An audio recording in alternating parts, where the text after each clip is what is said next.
की असोसिएशनच्या पदाधिकाऱ्यांची इच्छा तर पूर्ण झालीच, परंतु नाशिककरांची इच्छा देखील तुमच्या नेतृत्वाखाली पूर्ण झाली हे सांगताना उद्योगमंत्री या नात्यानं मला मनापासून आनंद होतो. कारण नाशिकला आल्यानंतर पत्रकारांपेक्षा जास्त प्रश्न हे उद्योजकांचे असायचे. इन्सेंटिव्ह आम्हाला मिळत नाही, इन्सेंटिव्हसाठी वर्षभर रखडावं लागतं. एका उद्योजकानं तर अशी तक्रार केली होती की इन्सेंटिव्ह एंट्री चेंबरमध्ये गेल्याशिवाय मिळत नाही.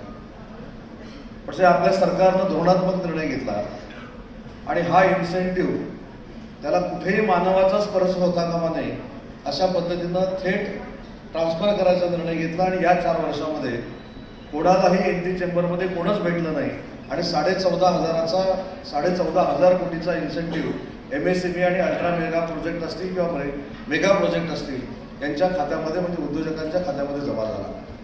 त्याच्यामुळे उद्योजकांमध्ये नक्की उत्साह आहे. आणि नाशिककर उद्योजक त्यांच्या सगळ्या संघटना ज्या आहेत या मतदारांपेक्षा चिकित्सक आहेत. म्हणजे इथं आल्यानंतर आता तुम्ही घोषणा केली की महेंद्राचा प्रकल्प येणार आहे, पण महेंद्राचा प्रकल्प आणण्यासाठी आपण जेवढा पाठपुरावा करतो त्याच्या 10 पट पाठपुरावा इथले नाशिककर करतात. आणि त्याच्यातनं ज्या क्लस्टरची निर्मिती झाली आणि देशातलं पहिलं ट्रायबल क्लस्टर हे आज नाशिकमध्ये करताना आम्हाला सगळ्यांनाच मनापासूनचा आनंद होतोय. आणि एक ट्रायबल क्लस्टर झाल्यानंतर शासनाची जमीन मागितली, ती देखील लवकरात लवकर मिळाली. सगळं नाशिककरांच्या असोसिएशनसाठी स्वप्नवत आहे. कारण त्यांना जे काही वाटत होतं की मैत्री पूर्ण झाल्यानंतर आमचे कुशवाहा साहेब किती दिवसामध्ये त्यांची सगळी आलेले अर्ज मार्गी लावतील, तर ते देखील सांगताना मला उद्योगमंत्री म्हणून आनंद आहे की 99% मैत्रीचे सगळे अर्ज आम्ही परिपूर्ण केलेले आहेत. 1% फक्त आमची पेंडन्सी आहे आणि ती देखील काही तांत्रिक अडचणीमुळे आहे. नाहीतर 100% आपण न्याय देण्यामध्ये यशस्वी झालेलो आहोत. आणि म्हणून पारदर्शक सरकार म्हणून आणि पारदर्शक गतिमान सरकार म्हणून या नाशिककरांना जे अभिप्रेत आहे ते करण्याचा प्रामाणिकपणाचा प्रयत्न आम्ही सगळ्यांनी केला आहे. आज अजून 4-5 ठिकाणी आपण MIDC करतोय. त्याच्यामध्ये इगतपुरी आहे, राजूरबावला आहे, त्याच्यानंतर मनमाड आहे. जवळजवळ 1300 एकर जमीन MIDCच्या अंतर्गत आपण संपादित करणार आहोत. आणि महेंद्राच्या प्रकल्पाच्या बाबत जी काही शंका आहे ती आताच व्यासपीठावर मुख्यमंत्री महोदयांनी दूर केलेली आहे. महेंद्राचा प्रकल्प देखील नाशिकमध्येच होणार आहे ही काळ्या दगडावरती केली आहे. त्यामुळे जे काय उद्योग क्षेत्रामध्ये करायचं आहे ती करण्याची भूमिका मुख्यमंत्री महोदयांच्या नेतृत्वाखाली आम्ही नक्की घेतोय. आणि त्याच्यामध्ये साहेब कुंभमेळ्यामध्ये देखील आमच्या विभागानं सहभाग घेतलेला आहे. आमच्या उद्योजकांना जर कुंभमेळ्यामध्ये यायचं असेल, त्यांची चांगल्या पद्धतीची सोय करायची असेल तर जे 2 विभाग माझ्याकडे आहेत, उद्योग विभाग आणि मराठी भाषा विभाग, तर उद्योग विभागाच्या मार्फत देखील आम्ही टेंट सिटी उभं करण्याचा निर्णय घेतलेला आहे.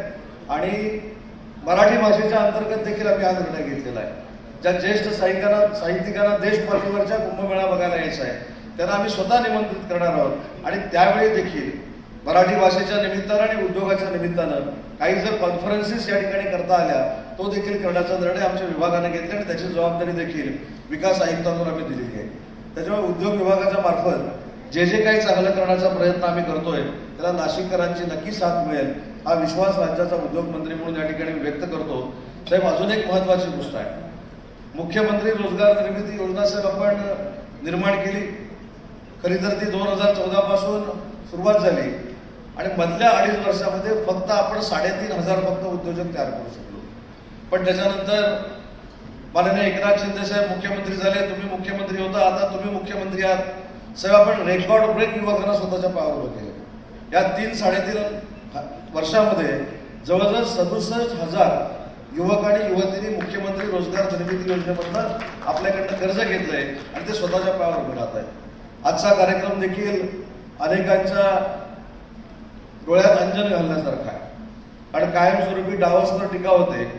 डावोसला गेल्यानंतर किती इन्व्हेस्टमेंट आणली याच्यावर टीका होती. त्याची देखील श्वेतपत्रिका आम्ही आता विधानसभेमध्ये काढणार आहे.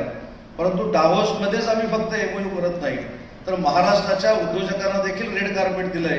हे आम्ही 3 वर्षापासून या राज्यामध्ये सुरू केलं आणि त्याची परिणिती अशी झाली की आज 14,384 कोटीचे नाशिकमध्ये MOU होत आहेत आणि त्याच्यातले किमान 75% आम्ही अंमलबजावणी करणार आहोत. साहेब, डावोसमध्ये देखील आपण अनेक वेळा सांगितलेलं आहे की जे आपण MOU करतो त्याची अंमलबजावणी करणारं महाराष्ट्र हे देशातलं नंबर 1 राज्य आहे आणि त्या अंमलबजावणीचा रेशो जवळजवळ 75 ते 80% आहे. त्याच्यामुळे काही लोकांना कदाचित दिसत नसेल, पण प्रामाणिकपणानं आम्ही सगळे काम करतोय आणि त्याला आम्हाला यश येतंय हेच सांगताना मला मनापासूनचा आनंद आहे. आणि पुन्हा एकदा आमच्या सर्व विभागाच्या लोकांनी देखील हा कार्यक्रम आयोजित करण्यासाठी जी मेहनत घेतली त्याबद्दल त्यांचे देखील मनापासून कौतुक करतो, त्यांचे देखील आभार मानतो. आणि भविष्यात मुख्यमंत्री महोदयांना अपेक्षित असलेला उद्योग विभाग हा आम्ही नक्की करून दाखवू हा शब्द देतो आणि थांबतो. जय हिंद, जय महाराष्ट्र.